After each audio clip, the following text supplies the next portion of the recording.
events, Scrum events. So let's start with the sprint.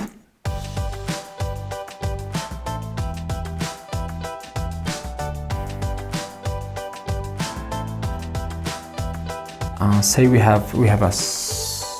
is a timeline, and here we have a sprint. So this is one sprint, so sprint number 1. This would be sprint number 2. Okay, so this is 2-week-long sprint. This is again 2-week-long sprint, and so on and so on. Okay, so 2 sprints. So this is one of the event. Sprint is an event. Okay, we know that it starts on maybe October 1st.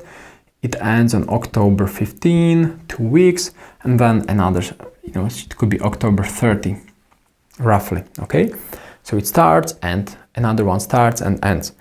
Now we have some events at the beginning of each sprint. So for example, here would be sprint planning. Sprint planning.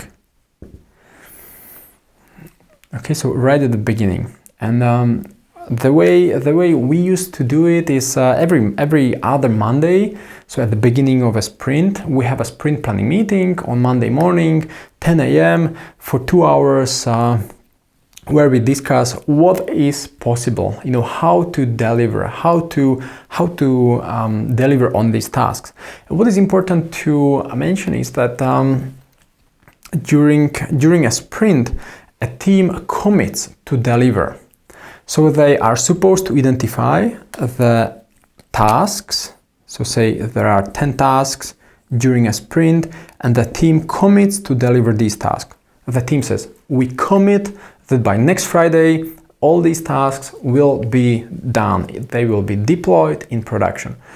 Okay, so there is commitment. This is important with Scrum. And one of the differences compared to Kanban. In Kanban, there is no commitment. In Scrum, there is a clear commitment that by Friday here, we will have all these tasks done. Okay, so I'll indicate it this way. Okay, so a sprint planning meeting indicates what the team commits to deliver, what they will work on. During a 2-hour-long meeting, we usually discuss some of the things that bother us, some of the things that we are afraid of, maybe some blockers, identify like, hey, do we have everything ready? Can we start? Does everyone know what to work on during these 2 weeks? Okay, so that's the sprint planning meeting. Then during these 2 weeks, every day there is a daily stand-up. So let me indicate it this way. So there are all these daily stand-ups. I'll change color. So daily stand-up. Stand-up. And this would be sprint. Okay, so this would be sprint. I'll close, wipe this one.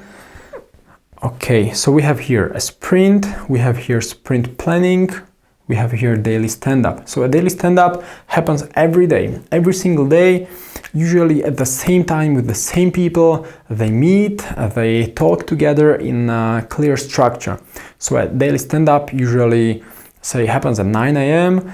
at the office. Everyone stands up and says what I've worked on, what I plan to do, until the next stand-up, and what's blocking me. Okay, so this is a very common structure of a good stand-up meeting.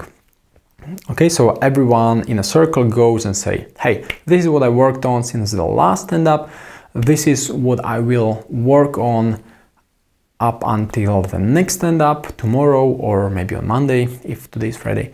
And what are some of the obstacles? What are some of the blockers? What are the things that stop me from delivering what I'm supposed to do? And as soon as everyone goes, the Scrum Master takes notes and takes notes of all the blockers, and eventually tries to figure out how to solve them, how to help the team to deliver great products as scheduled. Okay, so daily stand-up. is one other event. What else? Then we have a sprint review at the end.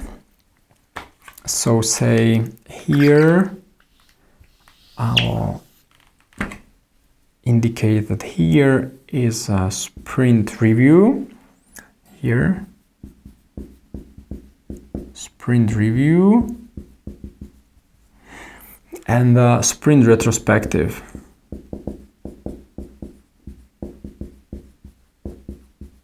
Retrospective. So these two are related into a large extent. In the sprint review and sprint retrospective, you pretty much discuss the same, just from different angle, where you just in the retrospective talk with the team about how things worked in the last 2 weeks. You want to figure out what worked, what didn't work, what could we learn from it, okay? So a great retrospective has just this structure, and this is how we did it in the past. So we have here what worked, so say this is plus, what could we improve, and then what have we learned, some ideas or learnings, where you just list here learnings, here you list what worked, what could we improve, and some learnings. And sometimes we have here even some actionable items, like what do we need to improve based on what we have learned. Okay, so this is a very simple retrospective structure that guides the team, and this is what we've been doing all over again, and you can see how the team improves continuously. It comes down to some of the core values of Agile, some of the core principles behind Lean. It's all about continuous improvement, so we need to find a way how to improve continuously. And you can see how this is all linked together, because Agile doesn't tell you how to do retrospectives. Agile just indicates it's important to improve over time, right? With Scrum, you could see how they implement this, how they suggest to improve over time. So with this clear retrospective structure, what worked, what didn't work, what have we learned, and what to do better next time. Okay, what are some of the actionable tasks? So this is the retrospective and review. With review, we could look at, for example, what are some of the stats, like burn down chart or velocity chart. We look at some charts, how things worked. So say this is the chart, okay? We look at some of the items that were finished, some of the items that maybe haven't been finished successfully yet. So you can see here some of the events. Again, it's a sprint, say 2, 3, 4 week long sprint. We have sprint planning at the beginning. We have sprint retrospective, a sprint review at the end. We have daily stand-ups every day at the same time with the same structure. The structure is what have I been working on, what will I work on, and what are some of the obstacles. You have a retrospective. With retrospective, clear structure, what worked, what didn't work, what are some of the ideas, what could we do better next time, and some task list. Okay, so these are events. We talked about role events, and next we need to talk about some of the artifacts, right? So let's jump on artifacts.